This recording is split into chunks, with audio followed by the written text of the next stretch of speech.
क्या होगी। अब बात को समझिएगा, अगर हम यहाँ पे बात करते हैं उत्तल लेंस का, तो उत्तल लेंस को हम लोग कहते हैं कन्वेक्स लेंस। हेलो दोस्तों, क्या हाल चाल, सब बढ़िया? तो स्वागत है आप सभी का आपके अपने यूट्यूब चैनल बायोलॉजी अड्डा में। तो दोस्तों, यहाँ पे हम आज डिस्कस करने वाले हैं बिहार बोर्ड के द्वारा रिलीज की गई मॉडल पेपर की, जो कि क्लास 10th के लिए बहुत ही महत्वपूर्ण है। तो दोस्तों, यहाँ पे जो मॉडल पेपर होता है एक्चुअली एक नमूना होता है जो आपको ये बताता है कि आपके एग्जाम में किस प्रकार से क्वेश्चंस आने वाले हैं। तो चलिए इस मॉडल पेपर को हम लोग डिस्कस करते हैं। इसमें जितने भी क्वेश्चंस हैं, जितने भी आपके ये इंपॉर्टेंट ऑब्जेक्टिव क्वेश्चंस हैं, सबको हम लोग यहाँ पे डिस्कस करेंगे, ठीक है? तो बिना वक्त गवाए चलिए क्लास को शुरू करते हैं और देखते हैं कि आपके पेपर में कितने क्वेश्चंस आने वाले हैं और उसमें से कितने आपको करने हैं और कितने ऑब्जेक्टिव्स हैं, ठीक है? तो चलिए देखते हैं। जैसा कि आप देख पा रहे हो, यहाँ पे आपका जो ये पेपर है, इसमें टोटल क्वेश्चंस कहा जा रहा है कि टोटल नंबर ऑफ जो क्वेश्चंस हैं, टोटल नंबर ऑफ जो क्वेश्चंस हैं वो होने वाले हैं 110। अब 110 में से आपके एग्जाम में आएंगे 80 ऑब्जेक्टिव। कितने आपके लिए ऑब्जेक्टिव क्वेश्चंस आएंगे? 80 ऑब्जेक्टिव आएंगे। और आपको पता है 80 में से आपको करने कितने हैं? तो आपको 40 करने हैं। यानी कि अगर आपने एनसीईआरटी को अच्छे बेहतर तरीके से पढ़ा है तो आप 40 के 40 उसमें कर पाओगे और आपका जो मार्क्स क्या होगा वो बहुत ही अच्छे नंबर आपको मिलेंगे, आपका मार्क्स बहुत ही अच्छा होगा, ठीक है? तो आपने देख लिया कि आपको 80 ऑब्जेक्टिव्स आएंगे जिसमें से 40 करने हैं। ठीक वैसे ही यहाँ पे आपको 24 शॉर्ट टाइप क्वेश्चन होंगे जिसमें से आपको हाफ यानी कि 12 करनी है। और वैसे ही फिर 6 यहाँ पे आपको लॉन्ग क्वेश्चन आएंगे जिसमें से आपको करनी है मात्र 3। यानी कि आपको 40 में से कितनी करनी है, सॉरी, आपको 80 में से कितनी करनी है? 40 करनी है। और 24 में से कितनी करनी है? 12 करनी है। और 6 में से कितनी करनी है? 3 करनी है। यानी कि नंबर ऑफ क्वेश्चन आपके पास कितने हैं?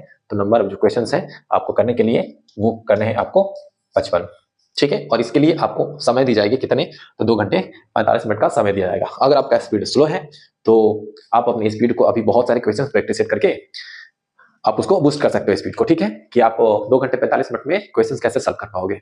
और हाँ जी दोस्तों, आपके इसके लिए हम आपको अब चैप्टर वाइज ऑब्जेक्टिव क्वेश्चंस लाने वाले हैं। आपके जितने भी साइंस के क्वेश्चंस हैं, चाहे वो आपके फिजिक्स के क्वेश्चंस हो, चाहे आपके केमिस्ट्री के क्वेश्चंस हो, चाहे वो आपके बायोलॉजी के क्वेश्चंस हो, जितने भी चैप्टर्स हैं सब आपको हम यहाँ पे डिस्कस कराने वाले हैं, ठीक है?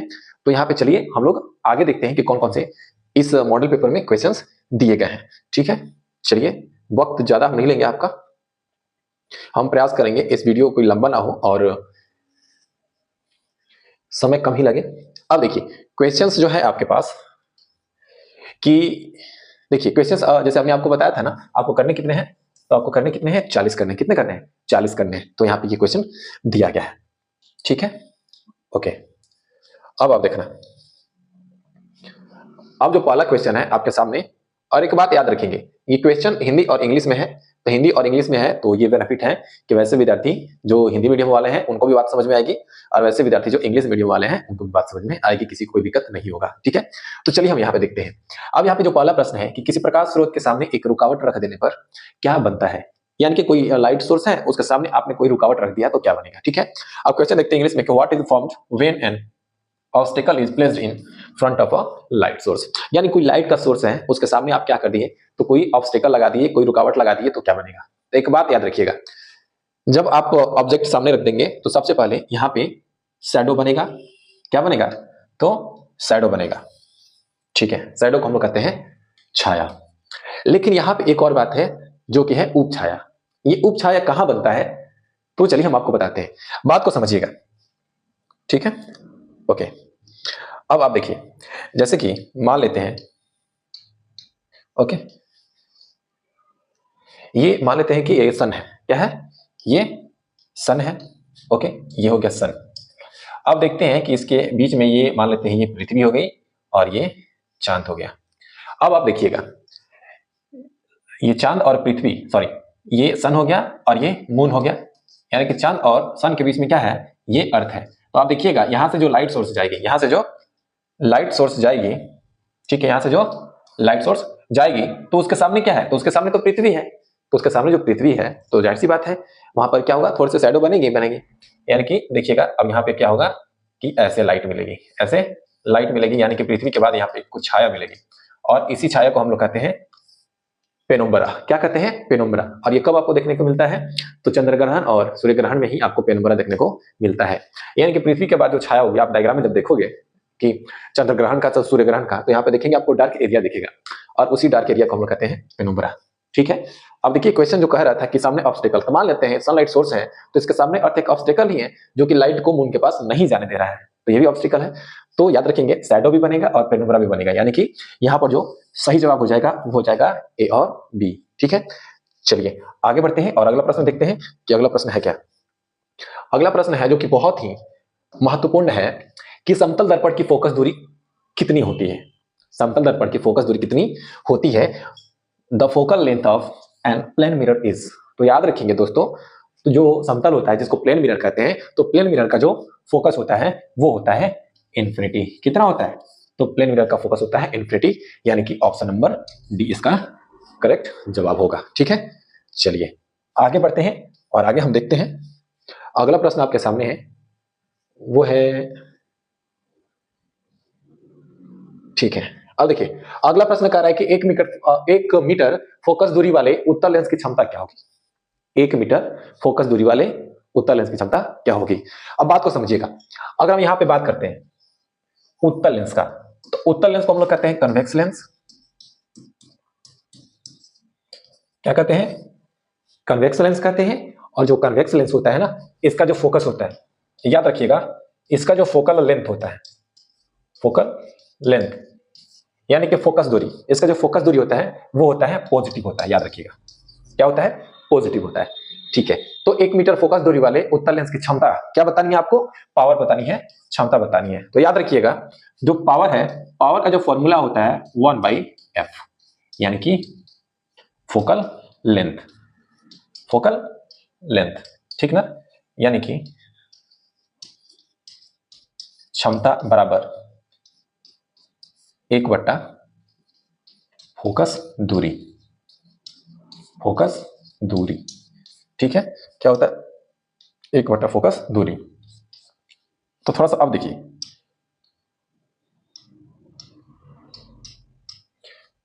एक बटा फोकस दूरी। ठीक है, ओके। अब देखिए आप लोग के साथ साथ मच्छर भी पड़ रहे हैं। ठीक है, ओके, चलिए अब देखिए, तो फोकस दूरी होता है, तो देखेंगे ऊपर 1 है और नीचे फोकस दूरी कितना दिया गया है, तो फोकस दूरी दिया गया है 1 मीटर, तो यहां पे आप रख देंगे 1 मीटर।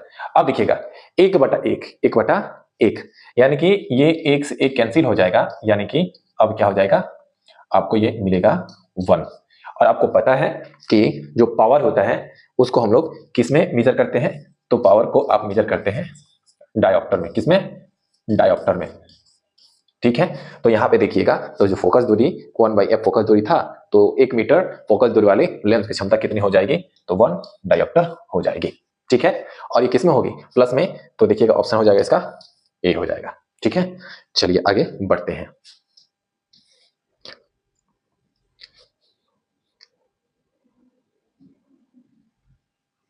अब आपके सामने क्वेश्चन है कि निम्नलिखित में से, ठीक है, निम्नलिखित में से किस लेंस को अपसारी लेंस कहते हैं। यानी कि ये अपसारी की बात की जा रही है। किसकी बात की जा रही है, अपसारी लेंस की बात की जा रही है। तो कौन ऐसा लेंस है जो अपसारी लेंस कहते हैं, ये क्वेश्चन बहुत ही इंपॉर्टेंट है, याद रखिएगा, ये क्वेश्चन बहुत ही इंपॉर्टेंट है। और ये क्वेश्चन आपके एग्जाम में तो आए ही आए हैं, बहुत सारे कॉम्पिटिटिव एग्जाम में भी ये क्वेश्चन आते रहते हैं। ठीक है, अब देखिएगा, अपसारी लेंस को हम इंग्लिश में कहते हैं डाइवर्जिंग लेंस। क्या कहते हैं, डाइवर्जिंग लेंस कहते हैं। तो आपको पता है लेंस कितने प्रकार के, 2 प्रकार के, एक जिसको आप कहते हैं कनकेव और एक कहते हैं कन्वेक्स। एक कन्वेक्स हो गया और ये कनकेव हो गया, यानी कि आपके पास 2 प्रकार के लेंस है, एक कन्वेक्स और एक कॉनकेव। अब आप देखिएगा, एक कन्वेक्स है और एक कॉनकेव है। अब दोनों से आप लाइट को क्या कीजिए, दोनों को या दोनों से आप लाइट को पास कराइए। अब देखिएगा क्या होता है, जब आप इससे लाइट को पास कराओगे ना, इससे लाइट को पास कराओगे तो लाइट पॉइंटेड हो जाएगी। क्या हो जाएगी, पॉइंटेड हो जाएगी। लेकिन वहीं पे अगर आप इससे लाइट को पास कराओगे ना, तो ये ऐसे क्या होगी, डाइवर्ज होगी। ऐसे क्या होगी, डाइवर्ज होगी, यानी कि फैलेगी। तो आप देखिएगा, फैलना, फैलना को कहते हैं डाइवर्जन। क्या कहते हैं, डाइवर्जन। और पॉइंटेड होना को कहते हैं conversion. Diversion conversion, diversion conversion, यानी कि अगर मिलेगा एक पॉइंट पर मिलता है तो उसको हम लोग बोलेंगे कन्वर्जन बोलेंगे। क्या बोलेंगे, कन्वर्जन। और ये फैलेगा तो डाइवर्जन। तो आप देखिएगा यहाँ पे आप देख पा रहे हो जो कनकेव लेंस है वो क्या कर देता है, लाइट को डाइवर्ट कर देता है, यानी कि फैला देता है। और फैला देता है तो याद रखिएगा जो कनकेव लेंस होता है ना, इसे ही आप अपसारी लेंस कहते हैं, यानी कि ये हो जाएगा अपसारी लेंस, ये हो जाएगा अपसारी। तो ये क्या होगा, ये होगा अभिसारी। ये क्या हो जाएगा, ये हो जाएगा अभिसारी। आप इसको याद रखेंगे, ठीक है। यानी कि इस प्रश्न का जो सही जवाब हो जाएगा वो हो जाएगा कनकेव लेंस। लेकिन एक बात आपको बताते हैं, थोड़ा सा आप इसको समझिएगा, ठीक है। चलिए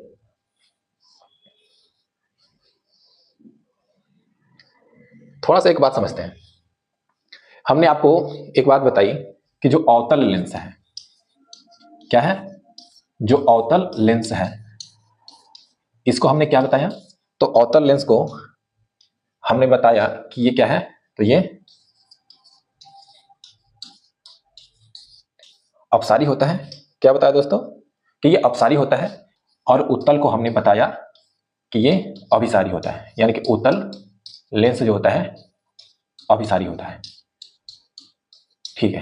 अब आपको मान लेते हैं लेंस याद है लेकिन मिरर नहीं याद है, दर्पण नहीं याद है, तो आप बस अपोजिट समझिए, अभिसारी यानी कि जो उत्तल है, ध्यान समझेंगे।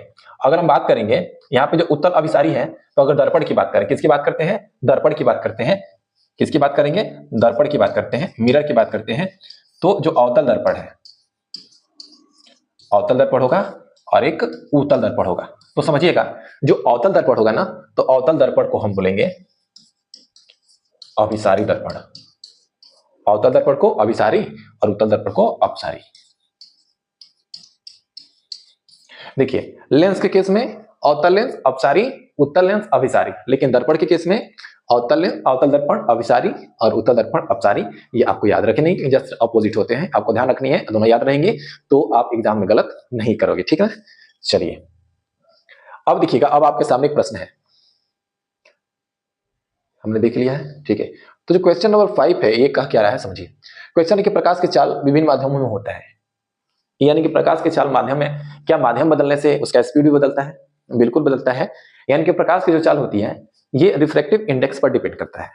जिसका रिफ्रैक्टिव इंडेक्स अधिक होगा वो ज्यादा डेंस होगा, और ज्यादा डेंस यानी कि सघन होगा। जब ज्यादा सघन होगा तो जाहिर सी बात है कि मान लेते हैं आप, जैसे कि आप जा रहे हैं रास्ते में और भीड़ ज्यादा है, तो जब भीड़ ज्यादा है तो आपका स्पीड कम हो जाएगा।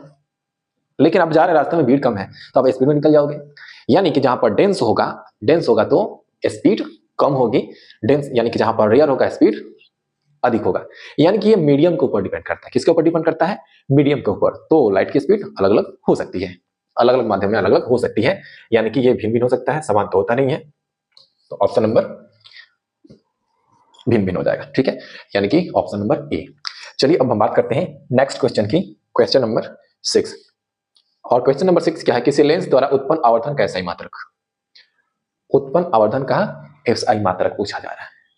तो एक बात समझिए, अब हम आपको ये बात बताते हैं कि क्या होता है मैग्निफिकेशन, तब जाकर के आप इसका यूनिट बता पाओगे कि यूनिट होता है या नहीं होता है। अब देखिएगा, मैग्निफिकेशन को आप एम से डिनोट करते हो, और मैग्निफिकेशन का मतलब होता है कि जो इमेज बना है उसकी ऊंचाई और वस्तु की ऊंचाई, यानी कि height of image upon height of object,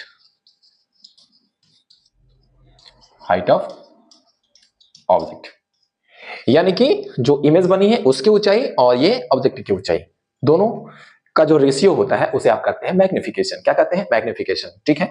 अब आप देखिएगा, हाइट इमेज, हाइट भी आप मान लेते हैं कि आप सेंटीमीटर में मापते हैं, और नीचे वाला भी हाइट भी सेंटीमीटर मापते हैं, सेंटीमीटर कैंसिल हो जाएगा, यानी कि कैंसिल हो जा रहा है। तो यहाँ पे कोई यूनिट नहीं मिल रही है। कोई यूनिट जब नहीं मिल रही है तो किसी लेंस द्वारा उत्पन्न आवर्धन का जो एसआई मात्रक होता है वो कुछ नहीं होता है, वो होता है यूनिट लेस। यानी कि आवर्धन क्या है, एक मात्रक विहीन है, मात्रक विहीन है, यानी कि यूनिट लेस होता है। ऑप्शन नंबर डी इसका सही जवाब हो जाएगा, ठीक है। चलिए आगे बढ़ते हैं और अगला प्रश्न देखते हैं, क्वेश्चन नंबर 7।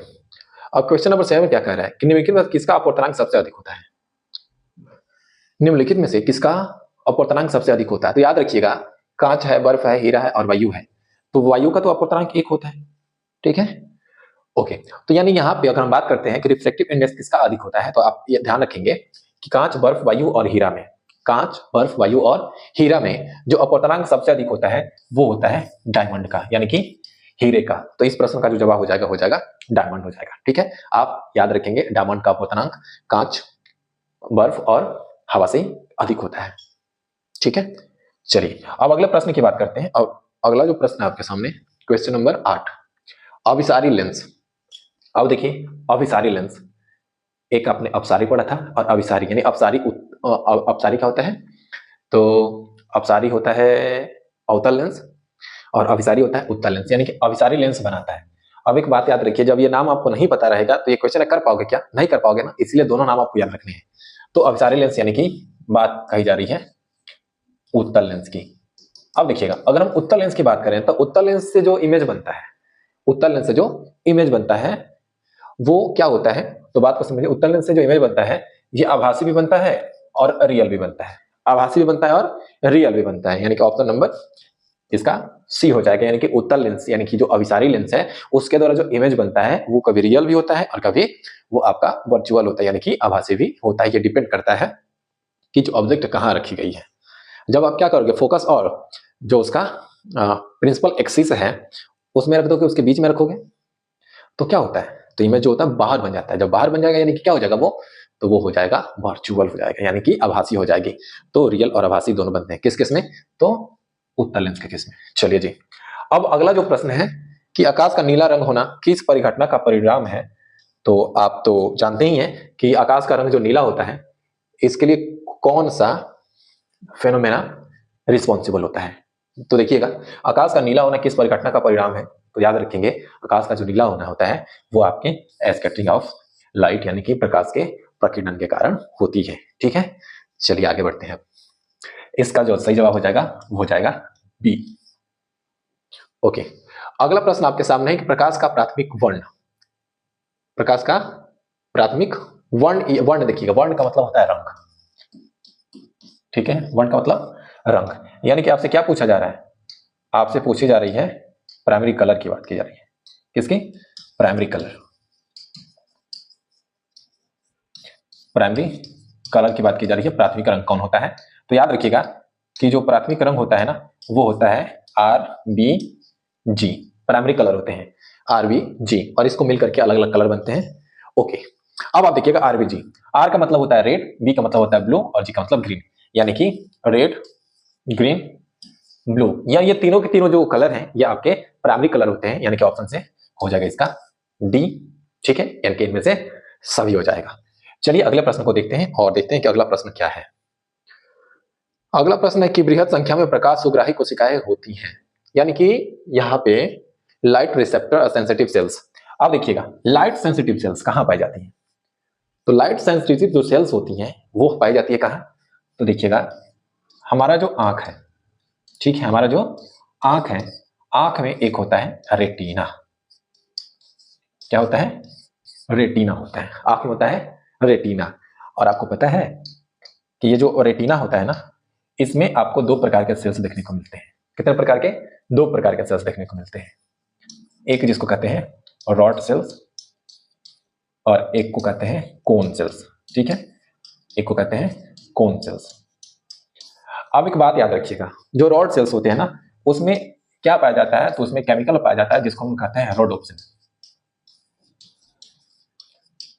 रोडोप्सिन। ठीक है, क्या कहते हैं, रोडोप्सिन। अब जो रोडोप्सिन होता है ना ये तो एक्चुअली बायोलॉजी के हम लोग अंदर चले जा रहे हैं, थोड़ा सा आपको बताते हैं। रोडोप्सिन है ये क्या करता है, तो रॉड सेल्स में होता है और देखिएगा हम क्या होता है ना कि थोड़ा सा अंधेरे में भी हमको दिखाई दे देता है, यानी कि ये डिम लाइट में हमको देखने में मदद करता है, कौन, रॉड सेल्स। और जो कोन सेल्स होते हैं इसमें होता है आयोडोप्सिन, आयोडोप्सिन यानी कि कलर विजन, हमें कलर कैसे पता चलता है, तो कोन सेल के द्वारा पता चलता है। ठीक है, तो याद रखिए, तो लाइट सेंसिटिव सेल्स पाए जाते हैं वो कहाँ पाए जाते हैं, रेटिना में पाए जाते हैं, यानी कि ऑप्शन से हो जाएगा ये सी। और रेटिना में कौन से सेल्स, रॉड सेल्स और कोन सेल्स, और रोडोप्सिन रॉड सेल में और कोन सेल में आयोडोप्सिन पाया जाता है। ठीक है, चलिए अब हम आगे बढ़ते हैं और देखते हैं अगला प्रश्न क्या है। अब यहाँ पे क्वेश्चन है कि दूरदृष्टि दोष। अब देखिए, दूरदृष्टि दोष के उपचार के लिए किस लेंस का प्रयोग किया जाता है, दूरदृष्टि दोष के उपचार के लिए किस लेंस का प्रयोग किया जाता है। तो याद रखिएगा दो प्रकार के, आपको तीन प्रकार के जनरली डिफेक्ट पढ़ने होते हैं, दूरदृष्टि दोष, निकट दृष्टि दोष। अब बात को समझिएगा, मान लेते हैं ये हमारा आंख है और ये आंख का लेंस है। अब क्या होता है कि अगर जो इमेज है वो रेटिना के बाहर बन जाए, रेटिना के बाहर बन जाए, तो रेटिना के जब बाहर बनेगा यानी कि दूर का अच्छे से दिखाई देगा, दूर का अच्छे से दिखाई देगा, लेकिन नजदीक का दिखाई नहीं देगा। और जब नजदीक का दिखाई नहीं देगा तो उसको हम बोलेंगे दूर दृष्टि दोष, यानी कि फार साइटेडनेस। क्या बोलेंगे दोस्तों? फार साइटेडनेस। अब यहाँ पे ये पूछी गई है कि फार जो साइटेडनेस है इसको कैसे हम दूर कर पाएंगे। सिंपल सी बात है, इसको दूर करने के लिए हम क्या करेंगे, एक लेंस लेंगे जिसे आप उत्तल लेंस कहते हैं। जब आप लेंस लेंगे तो क्या हो जाएगा कि ये जो इमेज है वो कहां पर बन जाएगी, वो बन जाएगी रेटिना पर बन जाएगी। किस पर बन जाएगी? रेटिना पर बन जाएगी। अब आप आसानी से उसको देख पाएंगे। तो याद रखिएगा, दूरदृष्टि दोष के लिए उत्तल लेंस का यूज किया जाता है। किस लेंस का यूज करेंगे हम? उत्तल लेंस का। तो अगर हम आपको दूरदृष्टि दोष बता ही दिया है तो आप थोड़ा सा निकट दृष्टि दोष के बारे में भी जान लीजिए। अब देखिएगा, जो निकट दृष्टि दोष होता है ना, इसमें निकट की वस्तु हमको दिखाई देती है, निकट की वस्तु दिखाई देती है, लेकिन दूर की वस्तु दिखाई नहीं देती। अब आखिर ऐसा क्यों होता है?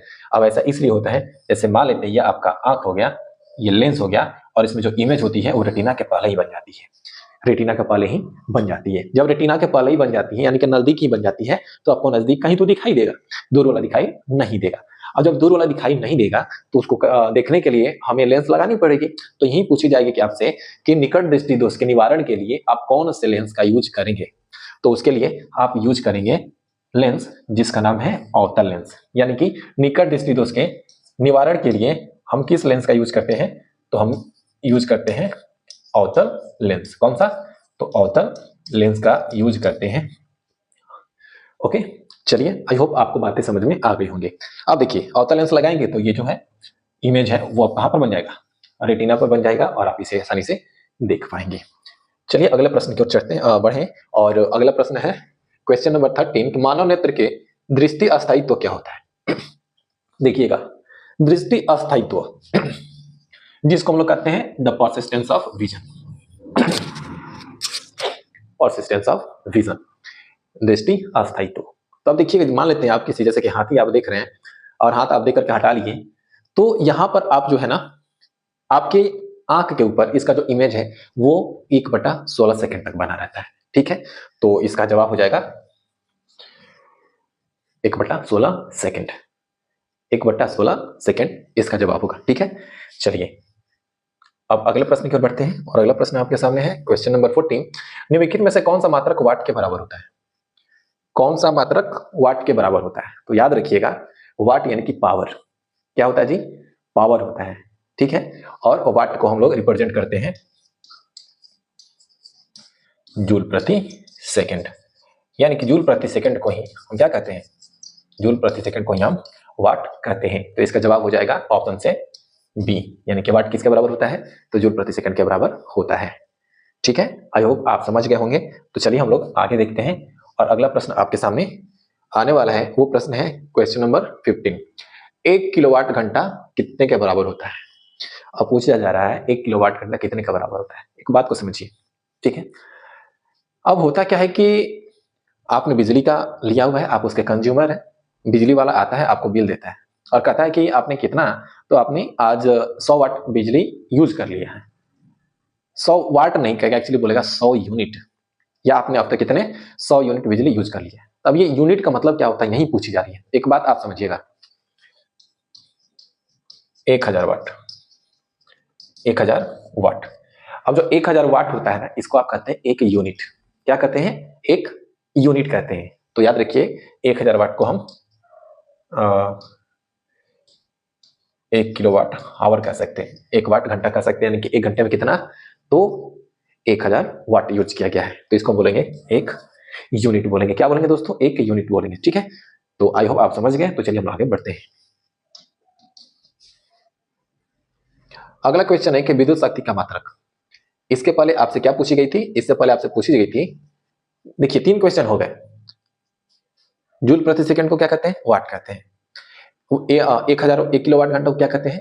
तो एक यूनिट कहते हैं। अब उसी से ये भी क्वेश्चन, इलेक्ट्रिसिटी से ये भी क्वेश्चन है कि ऐसा यूनिट ऑफ इलेक्ट्रिक पावर, विद्युत शक्ति का ऐसा ही मात्रक क्या होता है? तो विद्युत शक्ति का ऐसा ही मात्रक होता है वाट। क्या होता है जी? वाट होता है। तो आप इसे याद रखेंगे। लगातार 3 क्वेश्चन आ गए, बहुत ही बेहतरीन क्वेश्चन आए हैं कि विद्युत शक्ति का जो ऐसा ही मात्रक होता है वो वाट होता है। ठीक है, अब देखिए चौथा क्वेश्चन है उसी से। अब देखिए ये आप जरूर पढ़ के जाइएगा पावर के बारे में। ये जो वाट है ये जरूर पढ़ के जाइएगा, क्योंकि देख रहे हैं आप मॉडल पेपर लगातार 4-4 क्वेश्चन आ गए, तो आपके पेपर में भी क्वेश्चन आने की संभावना है और आएंगे भी। और इसकी तैयारी करने के लिए हम आपको प्रत्येक चैप्टर का ऑब्जेक्टिव कराएंगे। जितने ऑब्जेक्टिव हो लगभग हम आपको 1000 ऑब्जेक्टिव करा देंगे आपके एग्जाम के पहले तक, जिसमें से आपके एग्जाम में सभी के सभी क्वेश्चंस आ जाएंगे। तो आप ध्यान दीजिए, अगर आप चाहते हैं कि आप 40 के 40 ऑब्जेक्टिव कर पाओ तो आप इस चैनल को सब्सक्राइब कर लें और जितने भी ऑब्जेक्टिव की प्रैक्टिस कराई जाए सबको आप शॉर्ट में देख लें। ठीक है, जब आप उसको देख लेंगे तो आपको बहुत सारे क्वेश्चन की प्रैक्टिस हो जाएगी, इतने क्वेश्चन की प्रैक्टिस हो जाएगी जितना आपका एग्जामिनर पूछ नहीं सकता है, आपका बोर्ड वाला पूछ नहीं सकता है। ठीक है, तो आप 40 में 40 कर पाओगे। ठीक है, तो देखते हैं क्वेश्चन। कह रहा है कि 1 किलोवाट घंटा कितने के बराबर होता है? तो याद रखिएगा 1 किलोवाट घंटा जो बराबर होता है वो होता है 3.6 इंटू 10⁶ जूल के बराबर होता है। 3.6 इंटू 10⁶ जूल के बराबर होता है। ठीक है, याद रखिएगा।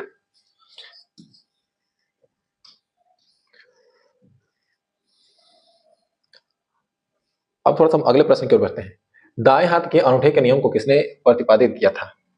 तो ये जो क्वेश्चन है ये आपके विद्युत का चुंबकीय प्रभाव यानी कि magnetic effect of electricity chapter से है।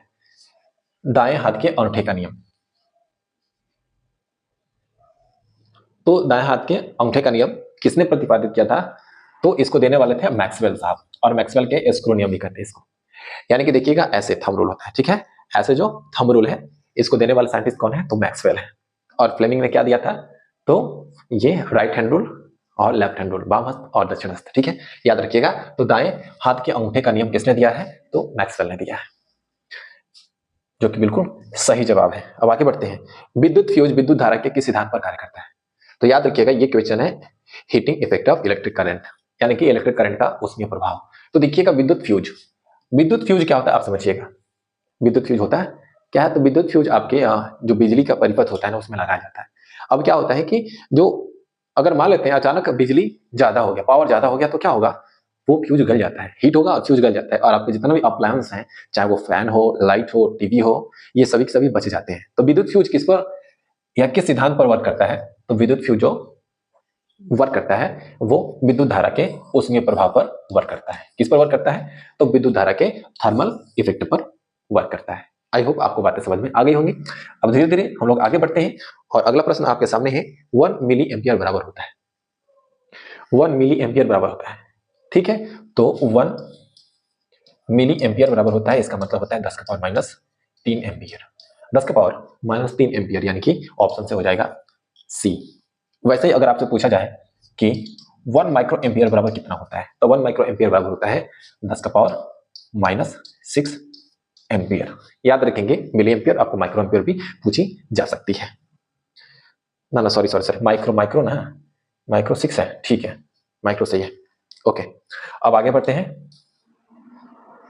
प्रतिरोध का मान बढ़ाने के लिए प्रतिरोधकों को जोड़ना चाहिए। अब देखिए क्वेश्चन बहुत ही बेहतरीन है और इसमें हम आपको कंसेप्ट बताते हैं, आप उसे याद रखिएगा। देखिए जब आप क्या करते हैं, रेसिस्टेंस को आप ऐड करते हैं, रेसिस्टेंस को आप ऐड करते हैं। ठीक है, तो देखिए दो प्रकार से रेसिस्टेंस का क्या करते हैं हम लोग, कॉम्बिनेशन बनाते हैं। एक जिसको कहते हैं सीरीज कॉम्बिनेशन और एक जिसको कहते हैं पैरेलल कॉम्बिनेशन। सीरीज कॉम्बिनेशन और पैरेलल कॉम्बिनेशन। अब आप देखिएगा सीरीज कॉम्बिनेशन में क्या होता है और पैरेलल में क्या होता है।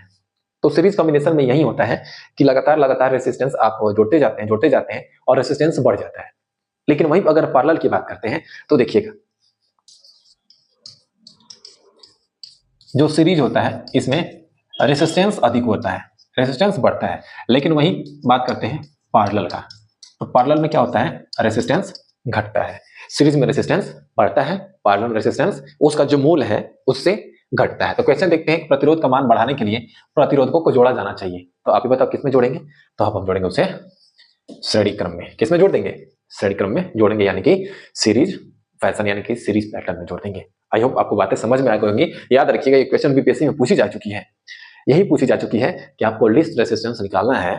तो लिस्ट रेसिस्टेंस निकालना है तो आप उसको कैसे ऐड करोगे? तो पैरेलल करोगे, और मैक्सिमम निकालना है तो सीरीज करोगे। ठीक है, चलिए आगे बढ़ते हैं। और अगला प्रश्न आपके सामने है कि इलेक्ट्रिक हीटर की कुंडली बनाने के लिए किस पदार्थ का यूज किया जाता है? तो याद रखिएगा ये ठंडी का जो मौसम है इसमें आप क्या करते हैं, इलेक्ट्रिक हीटर यूज करते हैं, चाहे वो अपने हाथों को सेकने के लिए या गर्म पानी करने के लिए।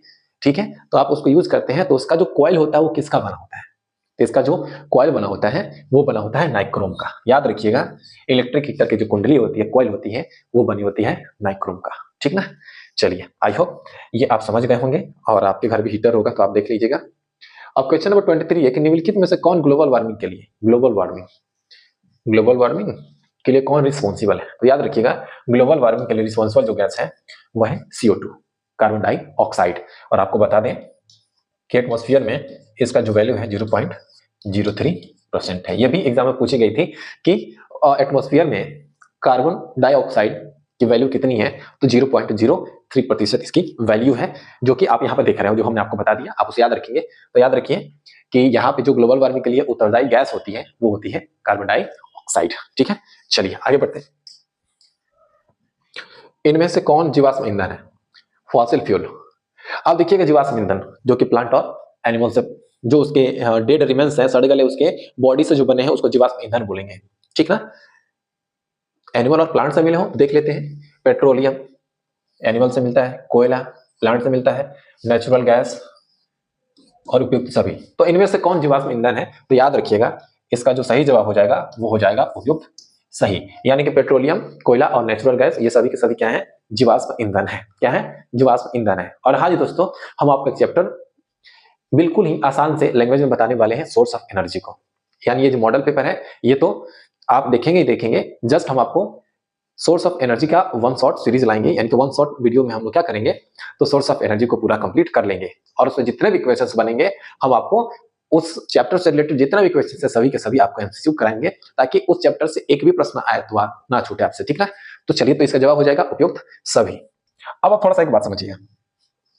अगला क्वेश्चन आपके सामने है कि सूर्य तथा अन्य तारों द्वारा उत्सर्जित विशाल ऊर्जा का स्रोत, यह भी सोर्स ऑफ एनर्जी से ही है। कि मान लेते हैं जो सूर्य है उसमें इतनी ऊर्जा आती कहां से, इतनी ऊर्जा आखिर आती कहां से, क्या कारण है, कौन सी प्रक्रिया होती है कि सूर्य से उतनी ऊर्जा मुक्त होती है। ठीक ना। अब एक बात को समझिए, सूर्य को कहते हैं, सूर्य इस पृथ्वी का प्राइमरी सोर्स है।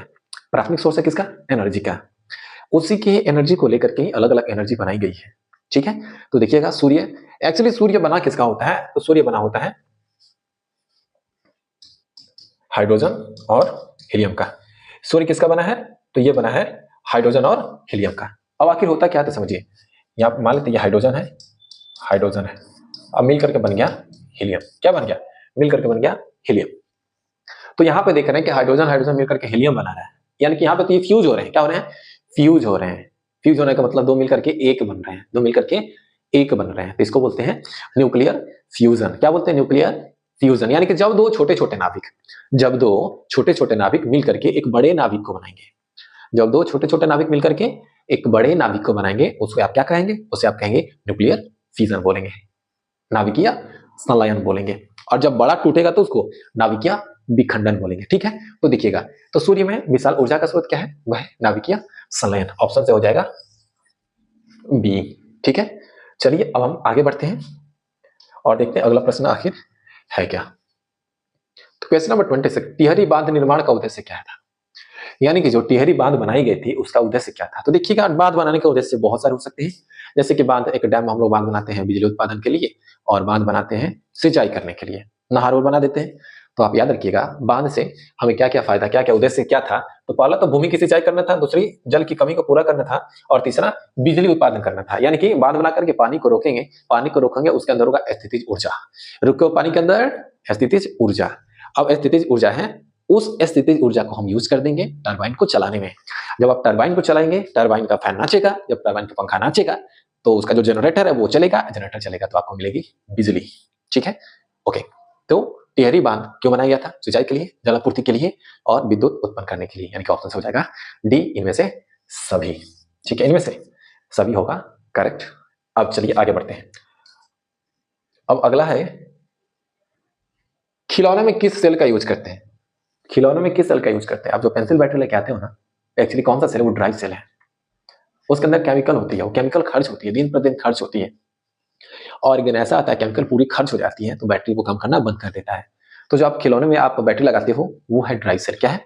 ड्राई सेल होता है। यानी कि ऑप्शन से हो जाएगा सी, यानी कि ड्राई सेल, सूखा सेल। तो खिलौने में कौन सा बैटरी? तो सूखा सेल लगाया जाता है। ठीक है, चलिए अगले प्रश्न को देखते हैं। अगला प्रश्न है 28 नंबर, कि जल में जब विद्युत अपघटन कराया जाएगा तो कैथोड पर कौन सी गैस मुक्त होती है, यानी कि विच गैस इज लिबरेटेड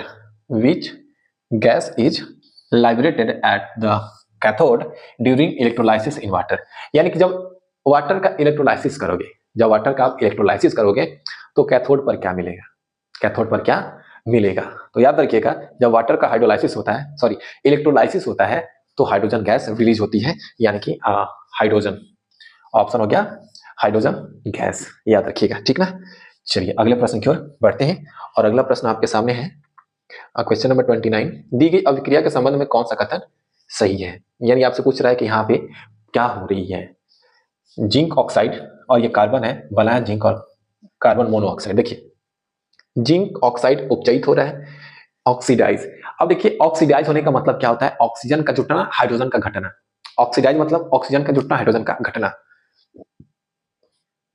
और ऑक्सीडेशन होता है, और रिडक्शन का मतलब होता है ऑक्सीजन का घटना हाइड्रोजन का जुड़ना। यहाँ पे हाइड्रोजन तो है नहीं, तो आप देख रहे हो जिंक ऑक्साइड है, यहाँ पे घट गया है, यानी कि जिंक क्या हो रहा है, अपचयित हो रहा है। क्या हो रहा है, जिंक अपचयित हो रहा है, और यहाँ पे जो कार्बन है वो उपचयित हो रहा है, मतलब कि कार्बन में ऑक्सीडेशन हो रही है। तो ऑप्शन नंबर हो जाएगा कार्बन मोनोऑक्साइड उपचयित हो रहा है, नहीं, कार्बन अपचयित हो रहा है, रेडक्स हो रहा है, नहीं हो रहा है, कार्बन उपचयित हो रहा है, कार्बन इज बीइंग ऑक्सीडाइजिंग। यानी कि यहाँ पे जो क्वेश्चन नंबर 29 है इसका जवाब हो जाएगा कार्बन उपचयित हो रहा है, ठीक है, आप यहाँ पे देख पा रहे हो। अब अगले प्रश्न की बात करते हैं। अगला प्रश्न आपके सामने है, वो है 30 नंबर। जस्ता तथा तनु हाइड्रोक्लोरिक अभिक्रिया के फलस्वरूप निम्न में से कौन सा गैस मुक्त होता है, जिंक और HCl। अब थोड़ा सा समझिएगा, जिंक और HCl के बीच में रिएक्शन कराना है, यह हो गया जिंक प्लस HCl, जिंक और हाइड्रोक्लोरिक एसिड, इसके बीच में रिएक्शन कराएंगे तो देखिएगा। अब यहाँ पे एक बात समझिए, आपने रिएक्टिविटी सीरीज अगर पढ़ा है तो उसमें आप देखिएगा तो जिंक होता है ना, वो हाइड्रोजन से अधिक क्या होता है, एक्टिव होता है, हाइड्रोजन से ज्यादा सक्रिय होता है। जब हाइड्रोजन ज्यादा सक्रिय होता है तो ये क्या करेगा, हाइड्रोजन को डिस्प्लेस कर देगा, क्या कर देगा, विस्थापित कर देगा, उसका जगह ले लेगा, उसको लात मार के बाहर कर देगा। तो अब देखिएगा जिंक जब HCl से रिएक्शन करता है तो बनता है ZnCl2 प्लस H2। यहाँ पर रिएक्शन बैलेंस नहीं है, तो बैलेंस करने के लिए आप यहाँ पे 2HCl लगा देंगे। तो देखिएगा यहाँ पे क्या बन गया, जिंक क्लोराइड, और कौन सी गैस मुक्त हो गई है, वो मुक्त हो गई है हाइड्रोजन गैस। यानी कि जस्ता तथा तनु हाइड्रोक्लोरिक अम्ल की अभिक्रिया के फलस्वरूप निम्न में से कौन सा गैस मुक्त होता है, तो वो गैस कौन सी हो जाएगी दोस्तों, वो गैस हो जाएगी ऑप्शन से बी, यानी कि हाइड्रोजन गैस, ठीक है। आई होप आपको समझ में आ गई होगी, तो हम बढ़ते हैं आगे। और दोस्तों वीडियो अगर अच्छा लगे और आपको लगता है कि आप हम मेहनत कर रहे हैं आपके एग्जाम के लिए, ये महत्वपूर्ण मॉडल पेपर कर रहा है, तो वीडियो को लाइक जरूर कर दीजिएगा, ठीक है ना। चलिए हम आगे बढ़ते हैं। अगला प्रश्न है कि निम्नलिखित में कौन गैस चुना, कौन सा गैस, देखिए निम्नलिखित में कौन गैस चुना जल को दूधिया कर देता है, कौन गैस चुना जल को दूधिया कर देता है। अब देखिएगा यहाँ पर लाइम वाटर, किसकी बात हो रही है, लाइम वाटर किस में कन्वर्ट हो जा रहा है, मिल्की में। अब देखिएगा लाइम वाटर, अब जो लाइम वाटर होता है ना, लाइम वाटर यानी कि कैल्शियम हाइड्रोक्साइड को हम लोग लाइम वाटर कहते हैं, लाइम वाटर कहते हैं, आप याद रखिएगा। कैल्शियम हाइड्रोक्साइड को लाइम वाटर कहते हैं, और कैल्शियम हाइड्रोक्साइड को ही हम स्लेक्ड लाइम कहते हैं, स्लेक्ड लाइम कहते हैं। अब ये स्लेक्ड लाइम का मतलब क्या होता है, तो स्लेक्ड लाइम का मतलब होता है बुझा हुआ चूना,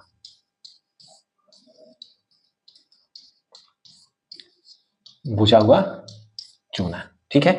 तो कह रहा है कि कौन सा गैस इसको मिल्की बना देता है, तो याद रखिएगा जो कैल्शियम हाइड्रोक्साइड है इसमें कौन सा गैस अगर आ जाती है, CO2 आ जाती है, तो CO2 आ जाती है तो इसका कलर कैसा हो जाता है, दूधिया हो जाता है, मिल्की हो जाता है। तो याद रखिएगा ऑप्शन से इसका हो जाएगा बी, यानी कि कार्बन डाइऑक्साइड एक ऐसा गैस है जो लाइम वाटर को मिल्की कन्वर्ट कर देता है, ठीक ना, किसमें, मिल्की यानी कि दूधिया बना देता है। आई होप आपको बातें समझ में आ गई होंगी, तो हम आगे बढ़ जाते हैं। निम्नलिखित में से कौन बुझा हुआ चूना है, जस्ट अभी हमने बताया, तो इसको हमें ज्यादा इसको वक्त नहीं देना है, ऑलरेडी हम बता चुके हैं कि कैल्शियम हाइड्रोक्साइड को आप क्या कहते हैं, तो बुझा हुआ चूना कहते हैं, और कैल्शियम ऑक्साइड को आप क्या कहते हैं, इसको कहते हैं क्विक लाइम, क्विक लाइम, बिना बुझा हुआ चूना, बिना बुझा हुआ चूना, यानी कि कैल्शियम ऑक्साइड को क्विक लाइम यानी बिना बुझा हुआ चूना कहते हैं, और कैल्शियम हाइड्रोक्साइड को हम लोग सिलेक्ट लाइम यानी कि बुझा हुआ चूना कहते हैं, और ये कैल्शियम कार्बोनेट को हम लोग कहते हैं संगमरमर, संगमरमर, मार्बल, क्या कहते हैं, मार्बल कहते हैं। ठीक है, तो आपको समझ में आ गई है, आप इसको याद करेंगे, ठीक ना, केवल देखने से नहीं होगा, याद करेंगे। आप देखिए पूछा जा रहा है कि जो आप घर पे यूज करते हैं टूथपेस्ट, दंत मंजन, तो दंत मंजन कैसा होता है, क्या वो एसिडिक होता है, क्या वो साल्टी होता है, क्या वो एल्कलाइन होता है, क्या वो, या नॉन ऑफ दिस, इनमें से कोई नहीं। तो याद रखिएगा जो आप घर पे दंत मंजन यूज करते हो ना, वो एक्चुअली होता है एल्कलाइन, क्षारीय प्रकृति का होता है। कैसा होता है, क्षारीय प्रकृति का होता है, अल्कलाइन होता है। शायद उसका जो पीएच वैल्यू होता है 8.8 के करीब होती है, या 8.6 के करीब होती है, जो आप टूथपेस्ट यूज करते हैं, ठीक ना। चलिए, तो दंतमंजन कैसा होता है, एल्कलाइन होता है। अब अगला क्वेश्चन देखते हैं, क्वेश्चन नंबर 34। नींबू में कौन सा एसिड पाया जाता है। हाँ जी, याद रखिएगा, आप एसिड बेस सॉल्ट में एसिड जरूर पढ़ के जाइएगा। वैसे तो हम आपको बहुत सारे ऑब्जेक्टिव कराएंगे तो उसमें एसिड वाले तो क्वेश्चंस बिल्कुल होंगे, लेकिन आपको ध्यान से एसिड पढ़ लेनी है कि टमाटर में कौन सा पाया जाता है, नींबू में कौन सा पाया जाता है, इमली में कौन सा पाया जाता है, निटल के पौधे में कौन सा पाया जाता है, चींटी के डंक में कौन सा पाया जाता है, गन्ने में कौन सा पाया जाता है, ठीक ना, ये आपको याद रखना है। ओके, अब देखिए कौन सा एसिड, अब पालक में कौन सा एसिड पाया जाता है। तो देखिए अगर नींबू की बात करते हैं तो नींबू में कौन सा एसिड पाया जाता है, तो याद रखिएगा नींबू में होता है, एक्चुअली नींबू क्या एक सिट्रस फ्रूट है, क्या है, सिट्रस फ्रूट है। जब नींबू एक सिट्रस फ्रूट है तो उसमें पाया जाएगा सिट्रिक एसिड, क्या हो जाएगा, सिट्रिक एसिड हो जाता है। ओके, अब लैक्टिक एसिड किसमें पाया जाता है, तो ये कर्ड में पाया जाता है, यानी कि दही में पाया जाता है। फॉर्मिक एसिड किसमें, चींटी के डंक में, चींटी के डंक में, चींटी के डंक में फॉर्मिक एसिड पाया जाता है। और एसिटिक एसिड यानी कि विनेगर, एसिटिक एसिड किसमें पाया जाता है, विनेगर में पाया जाता है। तो यहाँ पे एक क्वेश्चन से आपको कितने मिले, 4 क्वेश्चन, याद रखिए। चलिए हम आगे बढ़ते हैं। मिल्क ऑफ मैग्नीशिया का pH value, milk of magnesia, तो याद रखिएगा मिल्क ऑफ मैग्नीशिया यानी कि MgOH का होल ट्वाइस, इसको हम कहते हैं मिल्क ऑफ मैग्नीशिया। और मिल्क ऑफ मैग्नीशिया जब आपको कॉन्स्टिपेशन यानी एसिडिटी होती है तो आप मिल्क ऑफ मैग्नीशिया का यूज करते हैं, ठीक है, मिल्क ऑफ मैग्नीशिया का यूज करते हैं। और कहा जा रहा है कि इसका पीएच वैल्यू कितना होता है, तो याद रखिएगा मिल्क ऑफ मैग्नीशिया का पीएच वैल्यू होता है 10.5। अब एक बात याद रखिए, आपके एनसीईआरटी बुक में एक स्केल दी गई है, एक स्केल दी गई है जिसमें आपको अलग अलग पीएच वैल्यू बताई गई है, उसको आप थोड़ा सा एक बार जरूर देख लीजिएगा, क्योंकि उससे आपके एग्जाम में क्वेश्चन आ सकते हैं। अब यहाँ पे देखिएगा एक बात, एक क्वेश्चन आता है कि हमारी जो बॉडी है वो कितने रेंज में वर्क करता है, यानी कि पीएच वैल्यू कितने रेंज में वर्क करता है। तो याद रखिए 7.4 से लेकर के 7.8 पीएच तक ये हमारी बॉडी में क्या करता है, एसिड जो होते हैं इतने पीएच के अंडर में वर्क करते हैं। और ये क्वेश्चन बीपीएससी में आई थी, ठीक ना। चलिए हम आगे बढ़ जाते हैं। जस्ता का अयस्क, यानी कि देखिएगा और से पूछी जा रही है कि जो जिंक है, जस्ता यानी कि जिंक है, इसका कौन सा और है। तो जिंक हमको किससे प्राप्त होता है, तो जिंक प्राप्त होते हैं जिंक ब्लेंड से, किससे, जिंक ब्लेंड से। आप याद रखिएगा। आई होप जितने भी क्वेश्चन करा रहे हैं आपको अच्छा लग रहा है और आप इसे आप एंजॉय भी कर रहे हो, ठीक है। चलिए अब हम देखते हैं अगला प्रश्न जो कि आपके सामने है, क्वेश्चन नंबर 37। धातु जो सिर्फ अम्ल राज में घुल जाता है, क्या वो लोहा है, क्या वो कॉपर है, क्या वो सोना है, या वो एल्युमिनियम है। तो याद रखिएगा इसमें से ये Au, एक्चुअली Au को हम क्या कहते हैं, तो Au यानी कि सोना, Au यानी कि सोना का सिंबल Au। तो सोना ही एक ऐसा एलिमेंट है, मेटल है, जो कि क्या होता है कि एक्वारेजिया में कंप्लीटली क्या हो जाता है, डिसॉल्व हो जाता है। एक्वारेजिया को हम लोग कहते हैं अम्लराज। एक्वारेजिया को क्या कहते हैं, एक्वारेजिया को कहते हैं अम्ल राज कहते हैं। क्या कहते हैं दोस्तों, अम्ल राज कहते हैं। अभी एक्वारेजिया कैसे बनाया जाता है, तो याद रखिएगा कि एक्वारेजिया बनाया जाता है HCl और नाइट्रिक एसिड को मिला करके, HNO3, हाइड्रोक्लोरिक एसिड और नाइट्रिक एसिड को मिला करके, जिसमें से हाइड्रोक्लोरिक एसिड का रेशियो होता है 3 और HNO3 का यानी कि नाइट्रिक एसिड का रेशियो होता है 1। और ये भी क्वेश्चन आपके एग्जाम में पूछी गई थी, इसलिए हम आपको हमने बता दिया, ठीक है। चलिए आगे बढ़ते हैं। तो याद रखिए, तो सोना ही है जो एक्वारेजिया में कंप्लीटली डिसॉल्व हो जाता है। अगला क्वेश्चन है, निम्नलिखित में से कौन आयनिक यौगिक नहीं है। अब देखिए आयनिक यौगिक होने के लिए, आयनिक यौगिक होने के लिए दो बातें, सॉरी एक बात आपको याद रखनी चाहिए। आयनिक यौगिक कौन होगा, जो मेटल और नॉन मेटल से बना हो, मेटल और नॉन मेटल से बना हो, मेटल और नॉन मेटल से बना हो। अब देखिए calcium chlorine metal non metal, potassium chlorine metal non metal, ये CO2 कार्बन है, O2 है, फिर यहाँ पे हाइड्रोजन और HCl। तो याद रखिए, थोड़ा सा ध्यान समझिए, which of the following is a non ionic compound. तो इसमें से जो हाइड्रोजन साइनाइड है ये आयनिक कंपाउंड नहीं है, आयनिक कंपाउंड नहीं है, ठीक है, ओके। वैसे तो CO2 भी हो सकता है, लेकिन वो गैस है, ठीक ना, ओके। HCl आप याद रखिएगा, ये हाइड्रोजन साइनाइड है, वो एक आयनिक कंपाउंड नहीं है। अब थोड़ा सा देखते हैं, हीलियम गैस है, हीलियम गैस है, तो याद रखिएगा जो हीलियम गैस होता है वो क्या होता है, नोबल गैस होता है। नोबल यानी कि जिसको हम लोग इनर्ट गैस भी कहते हैं, ये इनर्ट गैस भी होता है, नोबल गैस भी होता है, निष्क्रिय गैस भी होता है, अक्रिय गैस भी होता है। इसे कहते हैं, तो हीलियम गैस कौन सा है, तो वो अक्रिय गैस है, याद रखिएगा, ठीक है, okay. Question number 40, question number 40 है सबसे कठोर प्राकृतिक पदार्थ, यानी कि इस नेचर में सबसे कठोर जो नेचुरल सब्सटेंस है कौन सा होता है, तो याद रखेंगे, तो मेरे प्यारे दोस्तों याद रखेंगे, सबसे जो कठोर प्राकृतिक पदार्थ होता है वो होता है ये हीरा। क्या है वो, हीरा है, heera is the toughest hardest natural substance, यानी कि जो डायमंड है वो सबसे कठोर पदार्थ होता है इस नेचर में जो पाया जाता है। अब ये हीरा क्या होता है, ये कार्बन का एलोट्रॉफ है, अपरूप है। देखिए कार्बन के अपरूप होते हैं आपके, ग्रेफाइट भी होते हैं, हीरा भी होता है और बकमिस्टर फ्लोरीन भी होता है। तीन अपरूप होते हैं, कार्बन, ग्रेफाइट, हीरा और बकमिस्टर फ्लोरीन। तो याद रखिए जो हीरा होता है ये टेम्परेचर यानी कि उष्मा का एक अच्छा चालक होता है। हीरा क्या होता है, उष्मा का अच्छा चालक होता है, याद रखिएगा। अब यहाँ पे ऑप्शन तो सही है, आपको हमने बता ही दिया। अगला प्रश्न है कि बेंजीन का अणुसूत्र, आखिर बेंजीन का अणुसूत्र क्या होता है। तो सबसे पहले अगर हम देखते हैं बेंजीन का, तो आप देखते हैं कि बेंजीन कुछ इस प्रकार से बनता है, इस प्रकार से बनता है, ठीक है। यहां पर भी carbon carbon carbon carbon carbon carbon, इससे भी हाइड्रोजन, इससे भी हाइड्रोजन, इससे भी हाइड्रोजन, इससे भी हाइड्रोजन, इससे भी हाइड्रोजन और इससे भी हाइड्रोजन। अब देखिए अगर शेप की बात करें तो ये कुछ इस प्रकार से होता है। ये आप देख रहे हैं बेंजीन, तो आप देख रहे हैं कि 6 कार्बन है, 6 हाइड्रोजन है, यानी कि C6H6। ऑप्शन से हो जाएगा डी, यानी कि जो बेंजीन का अणुसूत्र होता है वो आपके सामने है और ये इसका स्ट्रक्चर फॉर्मूला संरचना सूत्र है। ओके चलिए आगे बढ़ते हैं। अब है कि हाइड्रोजन के दो परमाणु के बीच कौन सा बॉन्ड होता है। हाइड्रोजन के दो परमाणु के बीच कौन सा बॉन्ड होता है, तो आपको भी पता है ना कि हाइड्रोजन के पास एक ही इलेक्ट्रॉन है। कितने इलेक्ट्रॉन है, एक ही इलेक्ट्रॉन है, इधर देखिएगा एक ही इलेक्ट्रॉन है। अब बताओ कितने का साझा कर पाएगा, एक ही का कर पाएगा। तो जब एक ही का कर पाएगा तो इसके पास कितना सा बॉन्ड, सिंगल बॉन्ड, यानी कि हाइड्रोजन के पास कितना बॉन्ड, सिंगल बॉन्ड होता है, ठीक है ना। ऑप्शन नंबर जो क्वेश्चन नंबर 44 का है, ऑप्शन नंबर सी सही जवाब हो जाएगा, ठीक है। चलिए अब आपके लिए क्वेश्चन है, थोड़ा सा आप इसका जवाब दीजिए। चूना जल का रासायनिक नाम क्या होता है, चूना जल का रासायनिक नाम क्या होता है, आप इसका जवाब कमेंट बॉक्स में जरूर दीजिए।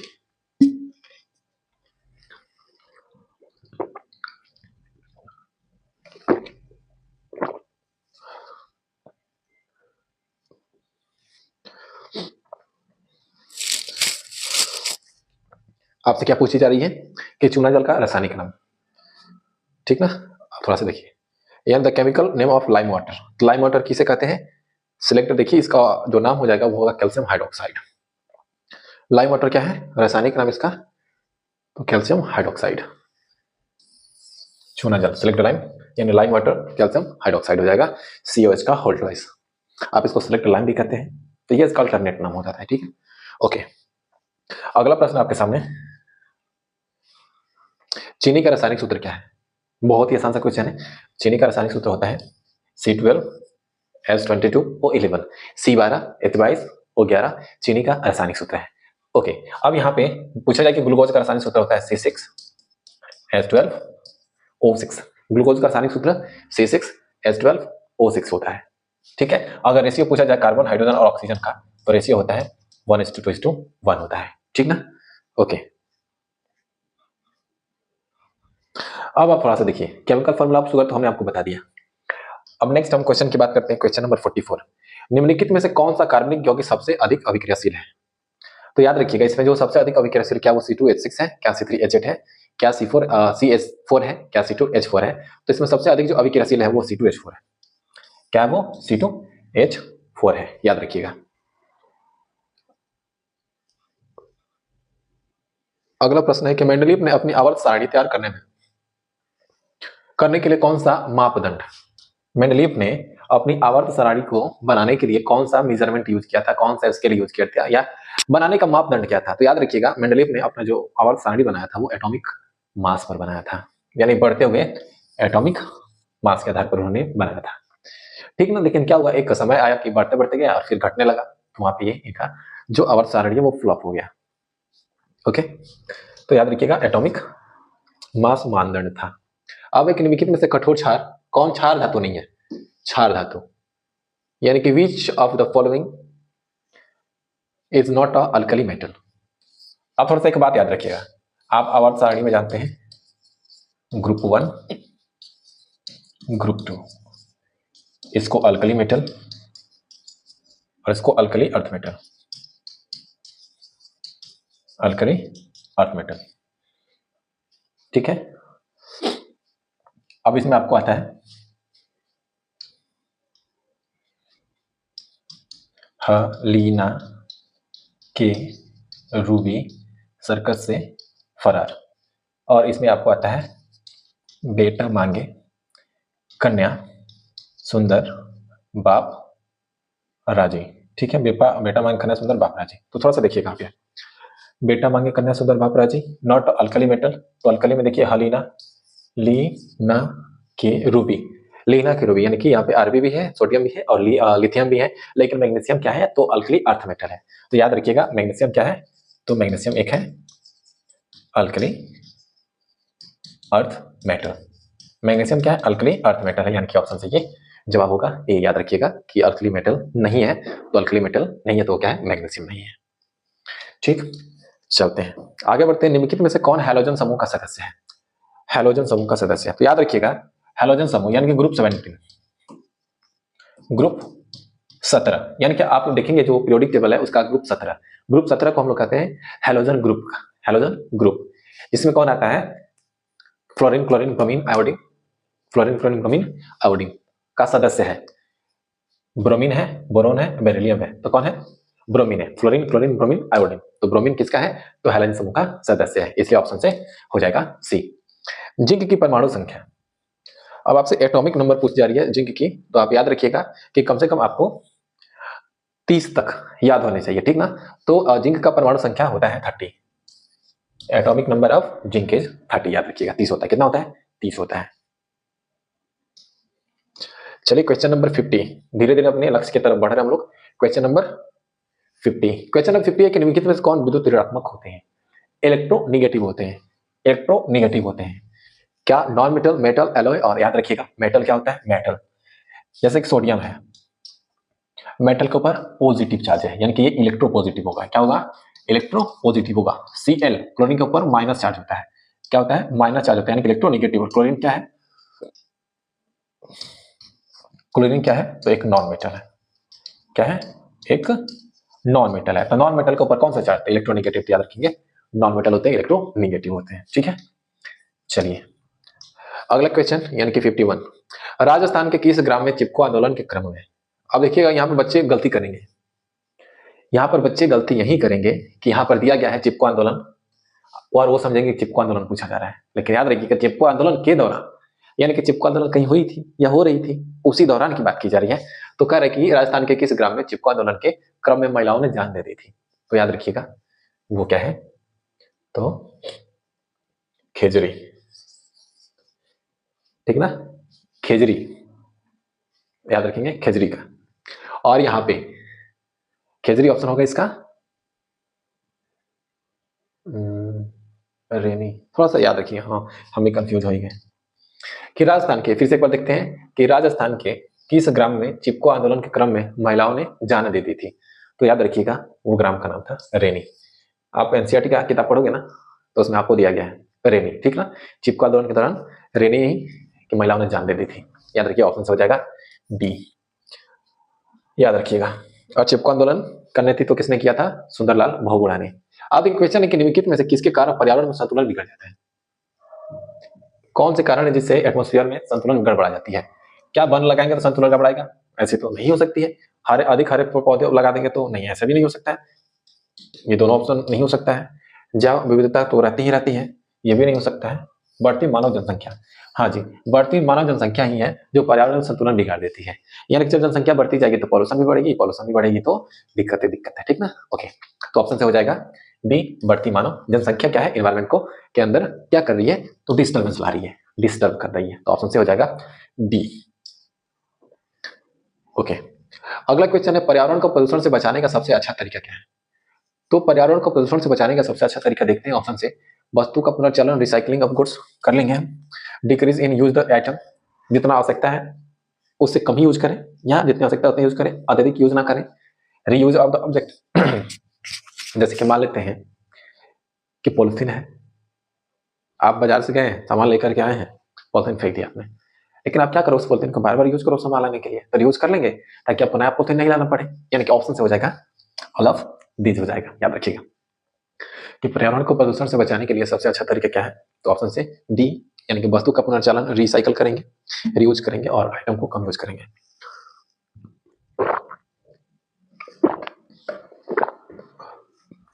ठीक है, चलिए अब बात करते हैं क्वेश्चन नंबर 54 की। सौर सेल में किसका उपयोग होता है, ये आपके एनर्जी से क्वेश्चन है, सौर सेल में किसका यूज किया जाता है। तो याद रखिएगा जो सोलर सेल होता है ना, उसमें यूज किया जाता है सिलिकॉन, सोलर सेल में यूज किया जाता है सिलिकॉन। जब बहुत सारे सेल को जोड़ देते हैं ना, बोलते हैं सोलर पैनल, तो सोलर सेल में सेलों को जोड़ने के लिए हम क्या यूज करते हैं, तो सिल्वर यूज करते हैं, याद रखिएगा। और एक्चुअली जो सोलर सेल यूज होता है उसमें क्या लगाया जाता है, मतलब कि इसका यूज किया जाता है, तो सिलिकॉन का यूज किया जाता है। सोलर सेल में सिलिकॉन का यूज किया जाता है और सोलर सेल को ऐड करने के लिए, कनेक्ट करने के लिए सिल्वर का यूज करते हैं। निम्नलिखित में कौन मुख्य बायोगैस है, मेन बायोगैस की बात की जा रही है, तो मेनली बायोगैस कौन है, मीथेन होता है। बायोगैस, मार्स गैस, पंख गैस, मीथेन, सब उसी का नाम है, ऑप्शन से डी। अब है कि मनुष्य के दांत की सबसे ऊपरी परत, बायो से क्वेश्चन है कि मनुष्य के दांत की सबसे ऊपरी परत क्या होती है। तो दांत का जो सबसे ऊपरी परत होता है ना दोस्तों, उसको कहते हैं इनामल। क्या कहते हैं, इनामल बहुत ही कठोर होता है, कैल्शियम हाइड्रोक्साइड का बना होता है, ठीक ना, कैल्शियम हाइड्रोक्साइड फॉस्फेट का बना होता है, कैल्शियम फॉस्फेट का बना होता है, CH3PO4 का होल ट्वाइस, CH3PO4 का होल ट्वाइस का बना होता है, कौन, इनामल, बहुत ही कठोर होता है। तो मनुष्य के दांत की सबसे ऊपरी परत को इनामल कहते हैं, और हमारे बॉडी का सबसे क्या होता है, सबसे कठोर पदार्थ है, सबसे कठोर पदार्थ है, ठीक है, ऑप्शन से सी हो जाएगा। आगे बढ़ते हैं 57।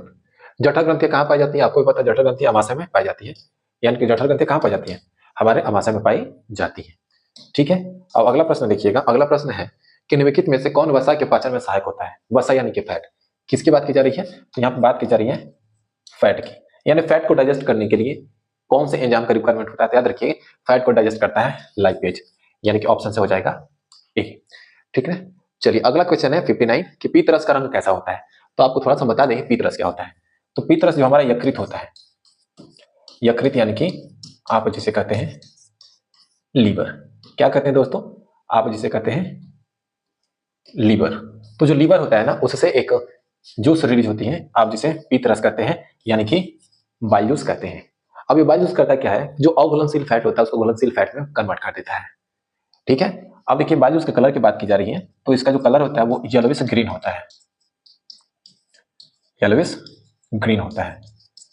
तो आप आंसर में आप येलो ही माने, अच्छा रहेगा, तो ऑप्शन से ए। चलिए अगला क्वेश्चन है पौधे में श्वसन होता है क्या, तना में, जड़ में, पत्तियों में। हाँ तो याद रखिए पौधे में जो श्वसन होती है वो सबसे होती है, ऑप्शन नंबर डी इसका सही जवाब हो जाएगा, ठीक है।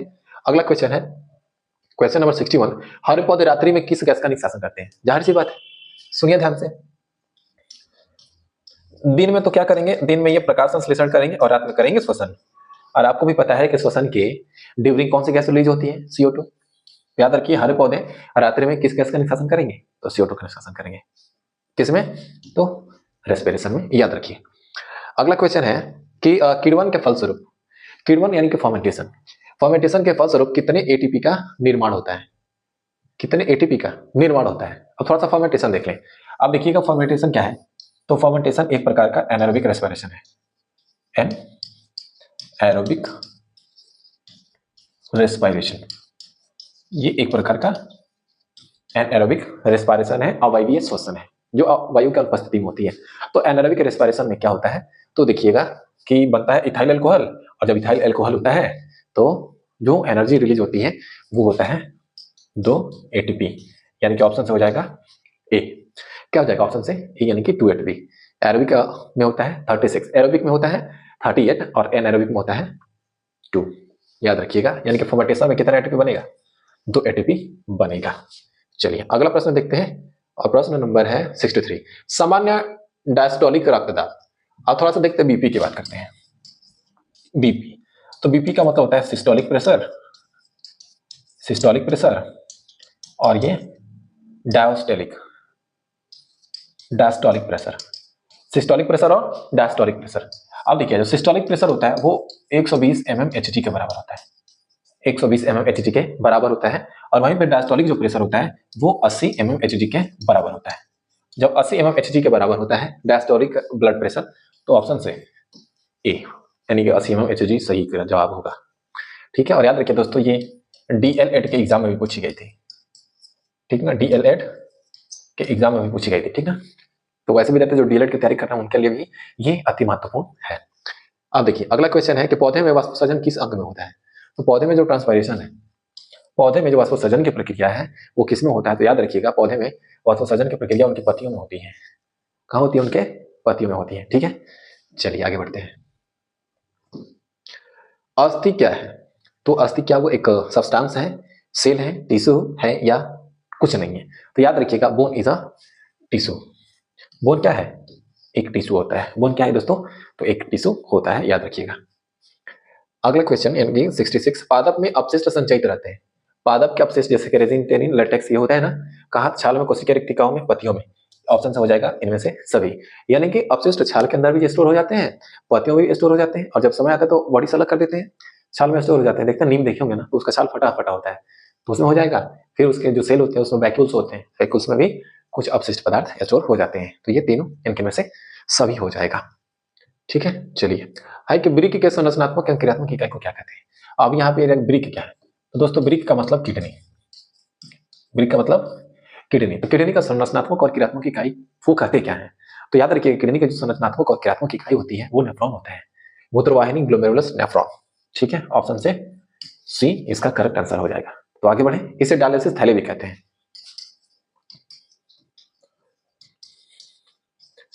डायलिसिस थैले भी कहते हैं, आपके एग्जाम में पूछी जा सकती है। ठीक है, अगला प्रश्न को बढ़ते हैं। 68, पौधे के उत्सर्जित पदार्थ है। तो पौधे के उत्सर्जित पदार्थ अभी जस्ट हमने बताया, टेनिन, ये गोंद, रेजिन, ये तीनों के तीनों पौधे के उत्सर्जित पदार्थ ही हैं। तो यहाँ पे ये ऑप्शन से हो जाएगा डी, यानी कि इनमें से सभी हो जाएगा। अब देखिए अगला प्रश्न की बात करते हैं। अगला प्रश्न जो आपके सामने है वो है 69, स्मरण शक्ति का मुख्य केंद्र यानी कि मेमोरी। हम अपनी बातें कहाँ पर याद करते हैं, रखते हैं, आप जो भी पढ़ रहे हो कहाँ पर स्टोर होगा, मेमोरी सेंटर। तो मेमोरी सेंटर होता है सेरेब्रम में, यानी कि option number D. Option number क्या हो जाएगा, डी हो जाएगा। चलिए आगे बढ़ते हैं। जड़ का अधोगामी, डाउनवर्ड, अधोगामी मतलब नीचे की ओर, डाउनवर्ड ग्रोथ।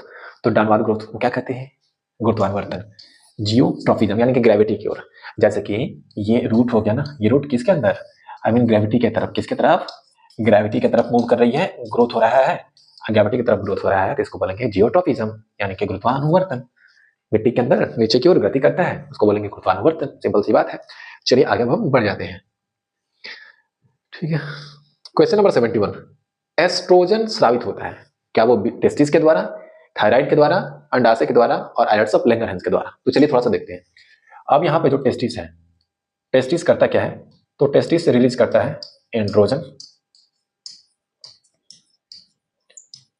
ठीक है, अंडाशय रिलीज करता है एस्ट्रोजन,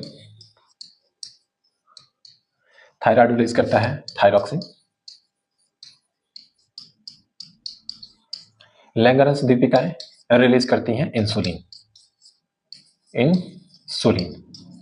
ठीक है, तो हमने आपको बता दिया टेस्टिस के द्वारा एंड्रोजन, और ओवरी के द्वारा एस्ट्रोजन, थायराइड के द्वारा थायरॉक्सिन, और लैंगरहैंस के द्वारा इंसुलिन। तो यहाँ पे सही जवाब हो जाएगा आपका ऑप्शन से सी हो जाएगा। ठीक है, चलिए जी आगे बढ़ते हैं। अब है कि स्वपरागण निम्न में किस पौधे में होता है। तो स्वपरागण के लिए कंडीशन होता है कि मेल वाला पार्ट और फीमेल वाला पार्ट दोनों पास में रहे। तो पास कब रहेंगे, द्विलिंगी में। तो ऑप्शन हो जाएगा बाइसेक्सुअल। इसका सही जवाब क्या हो जाएगा, बाइसेक्सुअल यानी कि वो है लिंगी हो जाएगी। ठीक है, चलिए 73 धीरे धीरे बढ़ रहे हैं, ज्यादा वक्त नहीं लगेगा। और आपके पास है 8 क्वेश्चन। गर्भाशय के किस भाग में भ्रूण विकसित होता है? तो याद रखिएगा कि जो गर्भाशय होता है, देखिए ये गर्भाशय का दीवार होता है, ये जो गर्भाशय का दीवार होता है इसी में जाकर के एम्ब्रियो क्या होता है, धंस जाता है और यहीं पर डेवलप होता है। तो गर्भाशय की दीवार में यानी कि एंडोमेट्रियम में। क्या होता है? एंडोमेट्रियम में, याद रखिएगा। अगला क्वेश्चन है 74। निम्नलिखित में कौन सा भाग केवल पुरुष जननांग में पाया जाता है? मेल रिप्रोडक्टिव पार्ट कौन सा? मेल जेनिटलिया में labia minora, fallopian tube, mature follicle. देखिए लेबिया माइनोरा यानी कि जो योनि होता है ना, जिसको वेजाइना कहते हैं, उसमें 2 लिप लाइक होते हैं फोल्ड। लेबिया मेजोरा बाहर की तरफ, उसके जस्ट नीचे लेबिया माइनोरा, तो फीमेल में होता है। मैच्योर फॉलिकल ओवरी के अंदर फीमेल में होता है। फैलोपियन ट्यूब भी फीमेल में होता है। और मेल में क्या होता है? तो मेल में होता है वास डिफरेंस, जिसको हम कहते हैं स्पर्म डक्ट कहते हैं। ठीक है, अब यहीं से क्वेश्चन आपको टर्न करके देगा, निम्न से कौन फीमेल में नहीं पाया जाता है? फीमेल में नहीं पाया जाता है, तो ऑप्शन हो जाएगा वो वास डिफरेंस हो जाएगा। ठीक है, चलिए अगला क्वेश्चन यानी कि 75। आनुवंशिकता के पिता, father of genetics Gregor John Mendel. Option हो जाएगा बी, ग्रेगर जॉन मेंडल। और इन्होंने एक बुक भी लिखी है, याद रखिएगा, ये भी आपसे एग्जाम में पूछी जाता है। बुक का नाम है origin of species, the origin of species. The origin of species नामक पुस्तक किसने लिखी है? ओहो सॉरी, ग्रेगर जॉन मेंडल ने नहीं ना, ये कहाँ बता दिया हम। The origin of species book लिखी है चार्ल्स रॉबर्ट डार्विन ने। किसने लिखी है? चार्ल्स रॉबर्ट डार्विन ने। और आनुवंशिकता के पिता कौन है? ग्रेगर जॉन मेंडल, याद रखिएगा। ठीक ना, चलिए अब है कि 76 है कि मेंडल किस देश में ईसाइयों के एक मठ के पादरी थे? तो ऑस्ट्रिया। कहाँ के? मेंडल ऑस्ट्रिया के रहने वाले थे, याद रखिए, ऑस्ट्रेलिया मत याद रख लीजिएगा, ऑस्ट्रिया याद रखिएगा। अब है कि इनमें कौन वर्गीकरण के सबसे ऊपरी पैदान पर आता है? सबसे पहले किंगडम आता है। क्या आता है? किंगडम आता है, तो हो जाएगा इसका ऑप्शन से डी हो जाएगा। 78 सूक्ष्म उपभोक्ता का उदाहरण है? Micro consumer. माइक्रो कंज्यूमर का एग्जांपल है, क्या वो बैक्टीरिया है, क्या वो फंगी है, क्या वो एल्गी है? तो याद रखिएगा एल्गी कंज्यूमर नहीं है, जबकि एल्गी क्या है? एक प्रोड्यूसर है। क्या है दोस्तों? एक प्रोड्यूसर है। तो कंज्यूमर में बैक्टीरिया और फंगस यानी कि ए और बी ऑप्शन से यानी कि डी हो जाएगा। चलिए क्वेश्चन नंबर 79। मांसाहारी जीवों को कहा जाता है? प्राथमिक उपभोक्ता, द्वितीय उपभोक्ता, तृतीय उपभोक्ता। चलिए आपको हम समझाते हैं फूड चेन।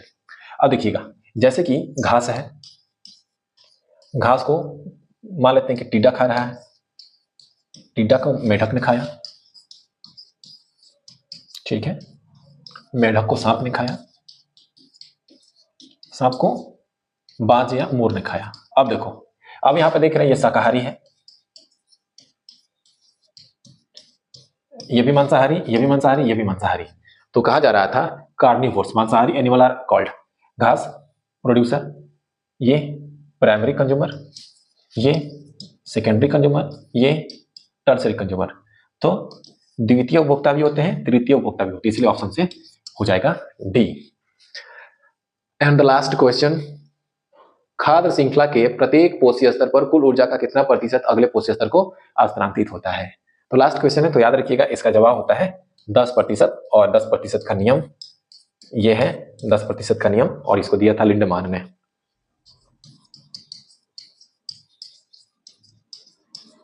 लिंडमान ने बताया था कि प्रत्येक पोषी स्तर में जो ट्रॉफिक लेवल है उसमें क्या होता है कि केवल 10% एनर्जी ही ट्रांसफर होती है। तो ठीक है दोस्तों, तो हमने आपको 80 क्वेश्चंस करा दिए, इसके बाद शॉर्ट क्वेश्चंस है, लॉन्ग क्वेश्चंस है। तो दोस्तों आपको वीडियो कैसा लगा?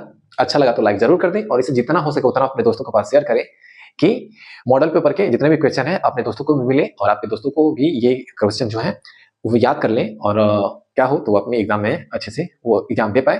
तो चलिए हम लोग मिलते हैं नेक्स्ट वीडियो में, और नेक्स्ट वीडियो हमारा होने वाला है एक chapter 1 short revision source of energy का, जिससे आपके एग्जाम में बहुत सारे क्वेश्चन आने की संभावना है। तो मिलते हैं नेक्स्ट वीडियो में, तब तक के लिए जय हिंद दोस्तों।